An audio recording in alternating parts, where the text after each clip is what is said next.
Yes, Lord, this is Anderson .Paak. You listening to the Jukebox representing 805. Let's get it. I got this game from GameStop. It was called Magic's Music Maker, and you could like create loops and make beats and shit. So I hit him up, and I was all like, "Hey man, is there a way that you can get the sound from this?" So I went over there. He looped that shit, and then I wrote some shit to that, and that was like my second song. But that shit never saw the light of day. You know what I'm saying? Yeah. I tell the truth, y'all respect it more. Every time I'm in the booth, whenever I wreck the show. Money tree under the table, not no checking. Go my ears to the straight slow. I hear it like a stethoscope. Look, I need deposits before I even move. Investing in the stocks, about to cop me some oil and crude. Propaganda on the tube, people staying glued. Homicides every day, it ain't even news. I'm 5150, I lost a couple screws, pay my dues. Now the internet giving me views. Came to turn with my own truths, but I learned the streets cold. Beef will burn you like a perm do. Never pictured this, what I envisioned dark. Now the limited vinyl was my commission art. Before we begin, I want to thank our sponsor, Rough to Fluff. For all of our Ventura County-based listeners looking to get your dog groomed, look no further than Rough to Fluff. It's a female and family-owned and run luxury dog grooming salon located in Camarillo. For more information or to book your appointment now, call 805-702-4445. That's 805-702-4445. Call now. Welcome back to the Jukebox. I'm your host, Jay Washington. With us today is Mark 40. Yup, Oxnard in the building, you know, just like your sweater. You already know. Mark 40's here to talk about his latest release, Sunbaths in North Korea, and his upcoming projects. Yes, sir. But before we get into that, for those that aren't familiar with you, what can you tell us about yourself and your music? Man, I'm just a kid from Oxnard, bro. I've been here, you know, my whole life. Granted, from the time I moved to Vegas for a quick stint, 2014 to 2017 a little bit, you know what I'm saying? It's just like an experience to break out, live somewhere else, but, you know, I had to come back home. I do see that you rap Oxnard a lot in your music. Yeah, man, that's where I'm at, you know what I'm saying? That's what music's about. You got to tell your story. My story is just Oxnard, man. Like, I grew up a tagger, a skateboarder, and then from there, you know, other things, and it allowed me to get into music, got into music, producing, more or less. First project that I dropped, I had like a couple of songs on there where I rapped, and people told me, why don't you keep doing that? And next project, I had like a solo project where it was still a bunch of features. I was doing beats for everybody, but then other people shot me beats, and then it's just kept evolving, and here we are today, 2022. That's right. So you say you used to make beats. Yeah, I still do. Oh, you still make beats? Yeah. Okay. Yeah. How much of your music that you put out, how much are your beats? A good percentage of them. Good percentage. Yeah, like if you listen to most of the projects that I have online, like a good percentage are mine. Okay. Yeah. And then again, how did you get into making music, and then how did you get into making beats? In particular, the beats were the first thing. I just thought it was cool because I was a fan of like Madlib. You know what I'm saying? Different producers like Alchemist and shit back then, Knots. You know what I'm saying? And then I found out Madlib was from Oxnard, and you know, early in my mind, I always thought that was cool. Like even in high school, like that'd be dope to just be able to craft like some shit out of nowhere. You know, just smoke a little weed, come up with a vibe. But I got that opportunity, you know, later in life, and it took me like a year to be honest with you, cause I got my first setup in 2009, but it took me like 2010 around the wintertime to actually figure out how to loop shit correctly. So that whole time I was playing with it, but I just go in there, turn the computer on, fuck around a little bit, turn it off. But like I really got like consistent at it like 2010, like in the wintertime. And then from there it was just on and crack. And then I got a machine. The machine like really changed everything, you know what I'm saying? When I got the machine, that's when I feel like I really learned how to make beats. And then that's when the rhyming kind of came from too. That's right. Okay. Let's see. Are there any? You talked about some of your inspirations. Are there any more you want to drop? Let us know about. Shit, bro, like that'd be so disrespectful to just anybody. Like from what time? Like, I gotta stop saying like too, but you all good. from what time frame? Like, I would say like when you go to make a track, like who's in your head, like, or who are you listening to while you're thinking of inspiration? Right now, back then, or all time? Like, there's so many different. That's a good question, honestly. Yeah, bro. Like, I break music down too crazy because I'm a fan of everybody. Even though I make like mostly underground, what you would say, like just real quote unquote hip hop, whatever. Like, I listen to everything, bro. And if you listen to like my track record, like I got different sounding projects, a lot of them. And I did notice when I was looking up your catalog, you had a song with Joe Henry, an artist that I worked on a video with Andres for. Yeah. How did that happen? He just reached out to me. Like he's been a fan for a while. He bought my first vinyl, and then he hit me up for that track. And at first, I was all like, "This is different. I don't know if I could what I'm gonna rap about. I don't even really understand what the song was." But then I started listening to it a little bit more. Grasped it, and it's a dope song. You know what I'm saying? Like, I like it. Yeah, to be honest, I was like, when I saw the feature on Joe Henry stuff, I was like, how did this happen? You know? Yeah, he reached out, man. I was really looking forward to hearing it, and it came out smooth, man. I think he found out about me through Tim and the Red Light Show and everything, because I think I performed one time at the Ventura County Music Awards, and he was there, and I think he won an award. Yeah. And I think I might have won an award too. And we just said what's up to each other, kept it pushing, you know what I'm saying? That's right. You dropped that track together. Yeah. Okay. Now that was a totally different genre, I'm sure. Yeah. Are there any other genres like you've been looking to work with or work in? Man, if you think about hip hop now, bro, it's a bunch of different genres. Yeah. So it's like I'm still in the hip hop realm, but if anything makes sense to me in my head where it's like I want to do that, then I'm gonna do it, you know what I mean? Yeah. But am I actively looking to do something else? Nah, I can't really sing. You know what I'm saying? Yeah. I'm a rapper, you know, at the end of the day. So yeah. Okay. And you do make your own beats, but when you reach out to producers, what are you looking for with those beats? Well, it's dope because for the longest time I made beats out of necessity, like being a rapper and everything. That was my first love. Then I started pushing the music more, and that was a thing to just try and reach out to people for beats. But it didn't really come that way until I got a little bit better at what I was doing. But now I got a solid little team. The homie Ford, he's from North Carolina. He's the homie. He's part of Lord Mob. The Money Tree, which is our collective. DJ Manipulator, he's part of our collective. The homie X-Lope, and a couple different other people that contribute beats. So we got a solid little squad. Got a little network. Yeah. Okay, and I did see that you shoot videos. Yeah. A lot of your own videos, right? Yeah. What is that, under DMT? Yeah, DMT Media. Media Bros. How did that come about? So the Money Tree is DMT, but DMT Media Bros is under the umbrella, and that's just our way of getting money. It's a hustle, you know what I'm saying? But it's something that we love too, because all of this shit we love. But it's dope to be able to supply what you love with finances, you know? And that's what the Money Tree is. It's same hustle, different branches. So we all do different things, whether it's beats, videos, music, what have you, you know? Are there any artists, like local or non-local, that you want to work with? Yeah, Cuzzy 400 out of Slump Boys. He dope, man. He dope. Yeah, I'm familiar with him. I pretty much work with everybody, bro. To be honest with you, there's some youngsters that I probably want to work with, but like Cuzzy for sure, bro. He dope. You know what I'm saying? Yeah. Okay. You got any favorite songs of yours?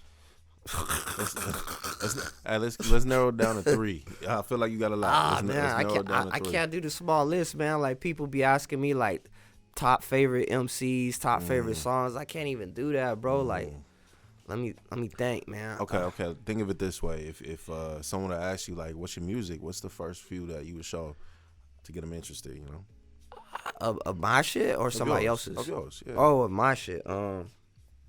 Probably Life Goes On. I dropped that shit the year before last, when COVID first hit. So the year before last, and I dropped it right when the pandemic was really like hitting, and niggas was inside, and everybody was quarantining, and people say they really love the vibe of that song, and I love the beat. The homie Ford made that in North Carolina. That was dope. I really like Director's Cut. That's a song that I did with the homie X. I don't know. I got a bunch of joints, bro. Like, I was listening to, like, and I listen to, like, a lot of shit that I haven't even released. There's just a bunch of shit that I fuck with, and then sometimes, like, you just get tired of it, you know what I mean? What, I do want to know how many projects and stuff you have out, exactly, but what was, like, the first song you recorded, and was that the first song you put out, or what was it? Hell no. It's crazy, man. I don't even remember the first one you know what? The first one I did, shout out to the homie Philly Blunt. I knew this girl at the time, and she took me over to Philly Blunt studio. He was in Santa Paula at the time, and it was in his garage and shit. And he was making a beat right there, and that's kind of when I fell in love with hip-hop. I forget when this was. I think it's like 2005. But I wasn't serious about music, you know what I'm saying? I just was kind of like freestyling over the mic or whatever. And then we recorded something. That was the first time I ever was recorded. And then I got this game from GameStop. It was called Magic's Music Maker. And you could, like, create loops and make beats and shit. So I hit him up, and I was all like, hey, man, is there a way that you can get the sound from this? So I went over there. He looped that shit. And then I wrote some shit to that, and that was like my second song, but that shit never saw the light of day, you know what I'm saying? Yeah. Okay. But that sparked my interest with it, you know what I'm saying? Mm-hmm. Yeah. All right. And what was the first song that you put out? I think I rapped to like an Alchemist beat or something. It was about smoking weed, and then the other rememberable song that I did, probably a song that I did with the Crooked One. That's my homie. On my first project. I forget the name of it, to be honest with you. Okay, that's all right. Okay, I was gonna ask you about like which projects you put out. Yeah. Do you know the album names, or do you do a bunch of singles? How do you go about releases? Yeah, man. Like, to be honest, like, there's so much music that I've done, but a lot of it, listening back to it, I was trying different things. I didn't have my voice. I had great stories, but I didn't know how to structure those stories. So I took a lot of my shit down, man, because, you know, to me that shit whack. But everything that I got up right now, I feel like is a good representation of, like, my story, like what I've been through, my life. Like, I feel like if you listen to, like, all my shit, you'll know who I am. You'll know what I've been through. You know my struggles, my downfalls, my weaknesses, my ups, and you'll hear me say some witty shit, you know. Okay. And where can people find your music? You could find it everywhere, you know what I'm saying? Just Google me. You could Linktree me, you know what I'm saying? Just type in Mark 4 on Google, 40 on Google with the 4 ORD, or you could go to mark4traps.com if you really want to support and grab a digital copy there, a physical there.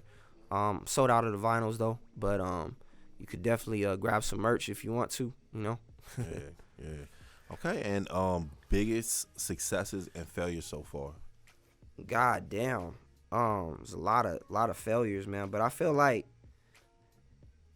you can't really have any wins if you don't fail. Like, I know so many niggas that get into the rap game and then end up quitting and shit. It's like, bro, like, if you're a person that you don't like being ridiculed, you don't like being critiqued, you don't like taking L's, losing, spending money, not seeing a return on it right away, this probably ain't for you, bro, especially the independent route, because there's going to be so many times where you're going to feel like you take an L, but, like, little things count. Like, I can't say this is my biggest, but this my biggest failure, biggest that I could think of right now, and there's probably like a ton others, but this is always haunting me. It was my first show, and it was at Bombay's, and it was fucking packed. It was like maybe 300 people inside of it because there was a beat battle and shit. And I remember my bro Enzom, I don't know how long he been rapping, but he was really seasoned at the time, you know what I'm saying? And he went on right before me, and I had like this little internet buzz. Everybody knew who I was, but something inside of me just thought I didn't need to practice my songs.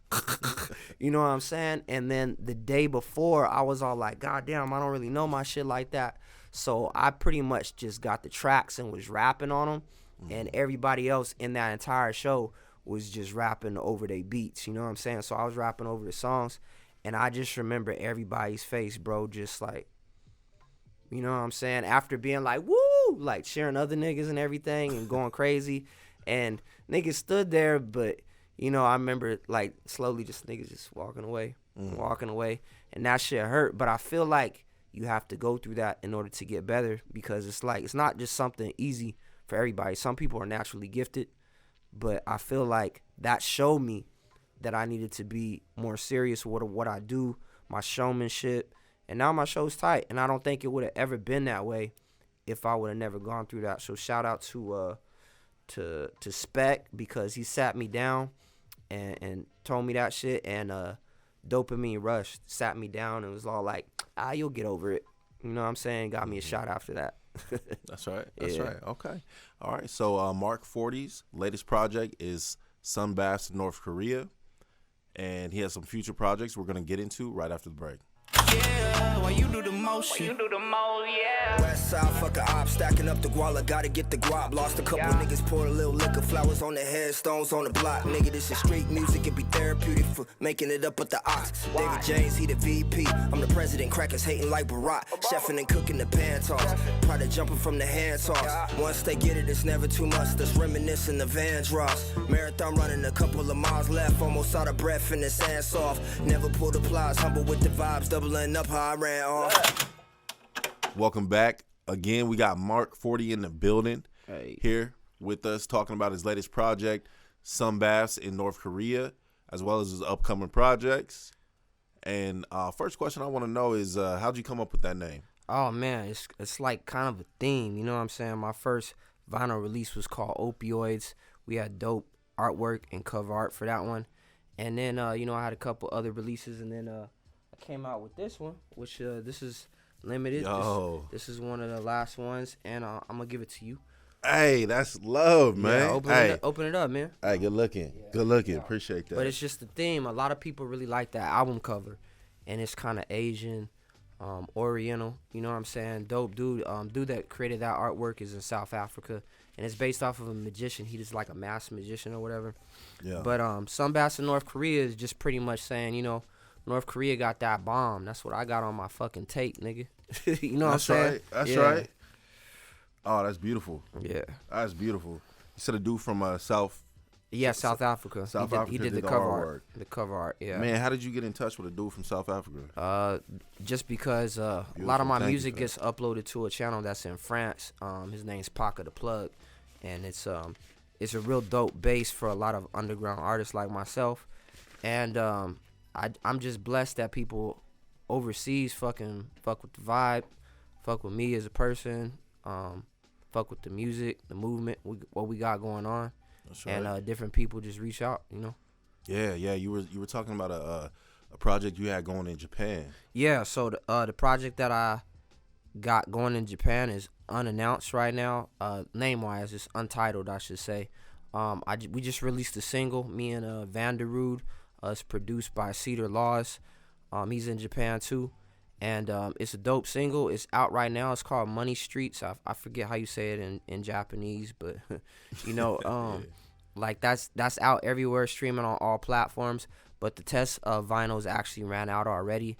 On the 31st, they're actually gonna have like I think 11 more that they pressed up. So if you interested in that and you're a vinyl collector, you could reach out to them on Vanderrood's page and grab that. That's gonna be straight from Japan, so shipping is, you know, part of that. So, but if you're a vinyl collector, you know, get it, cause that shit ain't being pressed no more.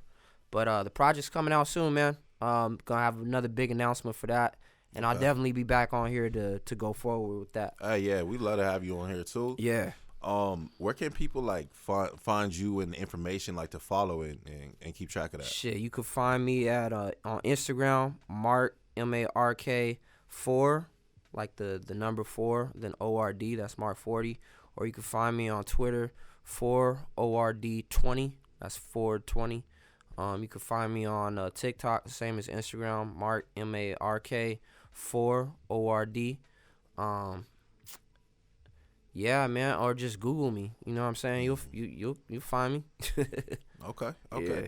And just to dive more into the sunbaths in North Korea. Yeah. Can you break that down for us? Any like stories that happened along the way? It's pretty much like a teaser of what I got coming this year. You know what I'm saying? Because some of those were just like joints that I had been sitting on, and I was all like, you know what? I'm gonna just take this. I'm gonna take this. I'm gonna take this, and I'm gonna release it. So I got a project that's in the works with the homie Body Bad Ben. He's from Oxnard too, but he's really dope, and he's tapped in. He's a producer. He makes scratches. He's a rapper. He's got a project dropping soon with Chino XL. Another project dropping with Planet Asia. He has this project dropping with this dude Kobe. That's a dope R&B singer. Snoop Dogg's gonna be on that. He's got crazy shit in the works. But I got a project with him. I got a project coming out with the homie DJ Manipulator. That's part of the Money Tree. I got another project dropping with Ford. I got a project that's dropping with a producer from Italy. I have a project that's dropping that's gonna be like the Money Tree compilation. So there's a lot of music coming. I'm not sure if it's all gonna release this year just because vinyl takes a while to press, and we're on a shortage right now. You know, like vinyl was kind of a rare thing, but when Walmart and different corporations saw that there's a lot of money in it, and there's vinyl collectors. Their requests go over like the smaller independent artists like ourselves, you know what I'm saying? Yeah. So there's a shortage right now on materials and everything. So if we could get all that shit out this year, then cool. But you know, digitally you'll be able to hear that pretty soon. You got a lot going on, man. What advice can you give to some up and coming artists? Don't take anything personal. Like that's the realest shit I could tell a nigga. Like if you want to just blow up about your emotions and just be like, man, fuck that nigga, and get all mad, you gonna burn a bridge, bro. Because a lot of times it's miscommunication. And one thing that I could say about me is I burnt bridges, bro. Like, I felt that I should have been on, even though I may not have been ready, I should have been on maybe like 5-6 years ago. There's a lot of people I just told fuck you to their face on some diva shit, and I wasn't even ready, you know what I'm saying? So niggas was like, fuck you, and they've gone on to like be successful in different ways. You know, everything happens with the right timing, and I feel like everybody's timing ain't everybody's timing. So when it's your time to get on, if it's your time to get on, it's gonna happen how it's gonna happen. You know what I'm saying? Yeah, big ups. Yeah. Any shout outs you want to give? Shit. Shout out to the West. Shout out to all the homies. Shout out to the Money Tree. Shout out to all my fans, anybody that's watching this right now, supporters, family, friends, all that. Shout out to Cuzzy 400. I want to do a feature with you. Shout out to my girl. She's one of the eyes and people that shoots my videos. You know what I'm saying? So. If they want to find video work, do you do other people's videos? Well, yeah, that's what we do, man. That's how we make money. That's how I live. So, you can find me on Instagram, DMT Media Bros. That's DMT _media _bros, and we got all our video work up there. It's a resume. So if you're really interested, want to take your visuals to the next level, reach out. That's what we do. All right. Okay, well, hey, I appreciate the vinyl. That honestly means a lot. We definitely gonna post it up on the wall. Yeah, hell in the future. Is there anything else you want to say? Hey, shout out to Pac. Shout out to Prizzi. He doing his shit, man. Shout out to Pac, man. Shout out to Pac. And you are one of the inspiring artists, just like he's inspiring other artists. I've seen it all, man. I've heard people talk about you like you high up there, you know what I mean? I mean, I they super looking up to you. I mean, I like to think I am, but you want to know what's crazy? It's not because like I'm anything special. It's just because I just continue to work. Yeah. Like that's another thing that I give to artists. Yeah. If you really want to be successful, don't compare yourself to anybody else. Because if I would have compared myself to that nigga Enzom after he got up on stage and I was up there rapping over my songs, I would have never been anything. But the point is that you always just try and outdo yourself. Every time. That's going to get harder. Fuck everybody else. Just try and outdo yourself every time. If you do that, then you'll be on a platform and you'll be looking down. You like, how the fuck did I get here? You know what I'm saying? Yeah, facts, man, facts. Yeah. Well, again, thank you so much for being here, brother. Yeah. And when your next project drops, I'll definitely be asking to have you back. Yeah, let's do it, man. All right, my man. For sure. Yes, sir.